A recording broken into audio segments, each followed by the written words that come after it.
Qué duda cabe que hay pasajes evangélicos que llegan incluso a marcar un tiempo, unos sucesos, unos acontecimientos. Recuerdo cuando se acercaba el jubileo de la redención en el año 2000, cuando el Papa Juan Pablo II nos dejó aquella maravillosa carta Duc in Altum, Rema Mar Adentro, cómo ese pasaje del Evangelio marcó a toda mi generación, a toda la espiritualidad de aquel tiempo. Se convirtió como en el lema, en la antífona, en el grito de guerra o en el grito de evangelización o en el grito de paz para la Iglesia. De la misma manera, este pasaje que nos presenta hoy el evangelista San Juan, también en el capítulo 6, y es muy interesante porque es en el contexto del discurso del pan de vida, con lo cual esta experiencia de la que nos habla el pasaje evangélico está intrínsecamente unido al misterio de la presencia real de nuestro Señor Jesucristo en las especies consagradas del pan y el vino, que se convierten en su verdadero cuerpo y en su verdadera sangre, donde me gustaría, para dejar clara la doctrina de la Iglesia Católica, todo el mundo entienda que no es que esté solo la sangre en la sangre y solo el cuerpo en el cuerpo, o solo la sangre en la especie del vino y solo el cuerpo material en la especie del pan. No, todo Cristo está presente en cada una de las especies. Quien comulga la Sagrada Hostia y solo comulga la Sagrada Hostia recibe el cuerpo, la sangre, el alma y la divinidad.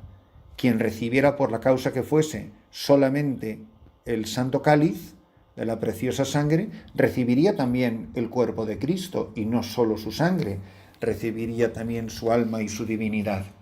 Esto dicho, el pasaje evangélico al que me refiero dice así: al oscurecer, los discípulos de Jesús bajaron al mar, embarcaron y empezaron la travesía hacia Cafarnaún. Recordáis que terminaba el Evangelio de ayer diciendo que Jesús se indignó o no le gustó que quisieran proclamarlo rey, y Jesús se escabulló, desapareció de su presencia y se retiró a un lugar solo. Si se retiró a un lugar solo, quiere decir que no iba en la compañía de los apóstoles. Los apóstoles, en cambio, como dice ahora, ya a partir del versículo 16 del capítulo 6 de San Juan, bajaron al mar, ellos embarcaron, no iba Jesús claramente con ellos, y empezaron la travesía hacia Cafarnaún. E insiste en la oscuridad de la noche. Era ya noche cerrada. En San Juan, la palabra noche, bueno, en San Juan cada palabra, cada sílaba tiene una importancia capital, pero en concreto la palabra noche hace referencia no solo a la hora del día, no es una cuestión cronológica, que seguro que también lo era, sino para definir sobre todo la interioridad de una persona. Y dice, y todavía Jesús no los había alcanzado. Soplaba un viento fuerte y el lago se iba encrespando. Habían remado unos 25 o 30 estadios cuando vieron a Jesús que se acercaba a la barca, caminando sobre el mar, y se asustaron. Pero él les dijo, «¿Soy yo? No temáis». Querían recogerlo a bordo, pero la barca tocó a tierra enseguida, en el sitio donde iban. Mirad, es extraordinario este pasaje, porque qué duda cabe que esa barca en la que van todos juntos, esa barquichuela, es un signo elocuente, muy elocuente, de la vida de la Iglesia como cuerpo de Cristo, como comunidad mesiánica, como la comunidad de hombres y mujeres que han creído en Jesús y que han entregado su vida a Cristo, que le han recibido por el bautismo, que se han incorporado a Él, y que cada uno de nosotros sabe que pertenece a esta barca cuando navega por la mar en calma o cuando es zarandeada por terribles tormentas. Aquí simplemente nos dice que soplaba un viento fuerte y el lago se iba encrespando. Y cuando en eso ven a Jesús que se acercaba a la barca, caminando sobre el mar, es un signo de su majestad, de su majestuosidad, de su poder, de que Él tiene dominio sobre las fuerzas de la naturaleza, porque todas le están sometidas, y lo estarán muchísimo más después de la Pascua, después de la resurrección, porque como nos dice el apóstol San Pablo, en una cita que repito con tanta frecuencia al comienzo del capítulo 1 de los Efesios: Dios Padre, antes de la creación del mundo, nos eligió para que fuésemos santos e irreprochables ante Él por el amor. Y en otro lugar dirá: todo fue creado por Él y para Él. Todo se mantiene en Él. Él es el Señor de la creación. La creación está a su servicio y por eso camina sobre el agua. Por eso el agua es estrado de sus pies. Por eso toda la creación le está sometida a su poder. Pero fijaros cómo la barca experimenta el zarandeo del viento y de las olas. Alguna vez he repetido ese dicho que a mí me gusta tanto y me hace tanto pensar: jamás la mar en calma hizo experto al marinero. Vosotros y yo somos expertos marineros en esto de ser católicos y de navegar, de bregar en el mundo en el que estamos viviendo, vosotros y yo, probablemente en lugares tremendamente diferentes. Los que hemos viajado alguna vez en avión sabemos que algunas veces los aviones pasan por turbulencias y, bueno, algunos, al menor temblor del avión, ya están dando gritos, se ponen tiesos, se abrochan los cinturones, cierran los ojos y rezan el 4 esquinitas tiene mi cama. Pues yo, que he tenido que viajar muchísimo en avión, y no todos en aviones maravillosos, sino en avionetas destartaladas que parecían una moto con sidecar por un camino de baches, decidí un día que yo jamás me preocuparía de las turbulencias en el aire de un avión hasta que no viera preocupada a una azafata. Mientras yo vea que las azafatas van de un lado para otro haciendo lo que tienen que hacer, cuando el avión se va moviendo, yo tranquilo. Ahora, el día que vea una azafata preocupada, ahí sí sé que la cosa es grave.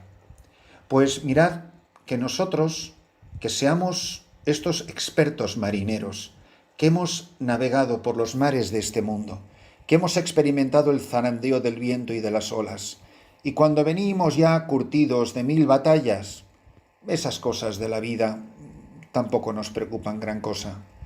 Yo, después de todas las cosas que me han pasado, cuando veo ahora todo esto que está ocurriendo en el mundo, cuando pienso todo lo que he vivido, todas las luchas, todas las peleas, las amenazas de muerte, cuando veo las pintadas que había en la pared amenazándome, insultándome, cuando veo que había los cruzacalles odiándome, llamándome cura del demonio, cuando he pasado todo lo que he pasado y veo lo que está pasando ahora, no lo trivializo, pero me doy cuenta que no es más que una marejada más en la vida de la Iglesia, de las que han habido tantas, y tantas son las que nos esperan, pero que de esta marejada todos salgamos más expertos marineros.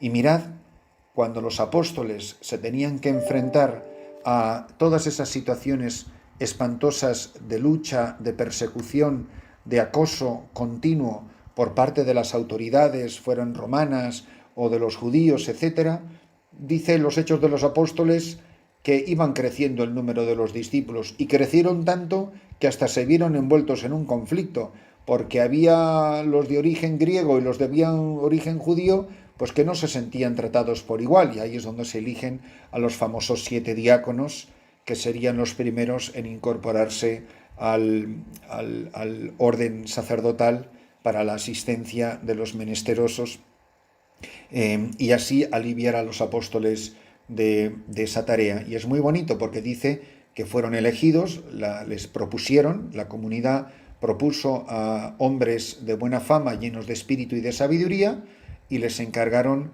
la tarea de atender a las viudas de origen griego, de origen judío, para que los apóstoles pudiesen dedicarse a su tarea fundamental, que era la oración. No nos parece bien descuidar la palabra de Dios para ocuparnos del servicio de las mesas. Es muy bonito porque aparece como la primera tarea del obispo, la primera tarea también del presbítero como colaborador del obispo, el servicio de la palabra de Dios, que significa primero amar la palabra de Dios, orar con la palabra de Dios y presentar la palabra de Dios al pueblo. Es maravilloso cuando uno ve cómo la primitiva iglesia va resolviendo sus problemas y luchas y cuestiones pastorales. Y dice que, por tanto, mientras los diáconos realizaban las tareas de caridad, digamos, material, y los apóstoles se dedicaban a la palabra de Dios, la palabra de Dios iba creciendo y en Jerusalén se multiplicaba el número de discípulos. Incluso muchos sacerdotes aceptaban la fe. No deja de ser irónica la expresión. Obviamente se refiere a sacerdotes del Antiguo Testamento, del pueblo judío, pero no deja de ser irónica la expresión de los Hechos de los Apóstoles. Así, de esta manera, tanto el pasaje evangélico de esta barca zarandeada, pero que navega serena, porque su Señor va en ella, aunque parezca que está dormido. Y decía que hay pasajes del Evangelio que marcan una época. ¿Cómo podremos olvidar jamás? ¿Cómo podremos borrar de la retina de nuestros ojos esa imagen de nuestro querido Papa Francisco en una plaza de San Pedro a oscuras, vacía, lloviendo, inapacible, él solo, sosteniendo a la Iglesia sobre sus espaldas frente al Cristo y a la imagen de la Santísima Virgen María y después ante el Santísimo Sacramento expuesto? Y qué maravilla que el Santo Padre eligiera con tanta sabiduría ese pasaje que habla de esta misma escena. La barca zarandeada, el Señor que parece que duerme, Él que calma las tormentas. Él va en nuestra barca, mis hermanos. Y sabiendo que Él va en la barca, si Él no está preocupado, como la azafata en el avión, tampoco lo voy a estar yo. Si el Señor navega sereno en su barca, que es la Iglesia, y la barca de la Iglesia es la Iglesia Católica de hoy, abril de 2021, si el Señor va en esta barca, en este abril del 2020, del año 2020, si el Señor va sereno, sereno voy yo. Que la azafata se pone nerviosa, ya me pondré yo, pero lleva el Señor muchos años en esta barca zarandeada por 1000 tormentas y el Señor nunca se ha puesto nervioso. Que nosotros, acogidos a Él, sabiendo que Él es nuestro experto timonel, no tengamos el menor miedo y que esta tormenta pasará y que volverá a salir el sol y volveremos a sonreír y abrazarnos y a vivir con alegría la esperanza de la vida cristiana. Benditos nosotros si somos capaces de descubrir en este discurso del pan de vida que ahora se traduce en esta barca zarandeada, quien ha comido el pan de vida tiene a Cristo en su barca y quien tiene a Cristo en su barca es un experto marinero y la tormenta no le asusta. El Señor navega con nosotros.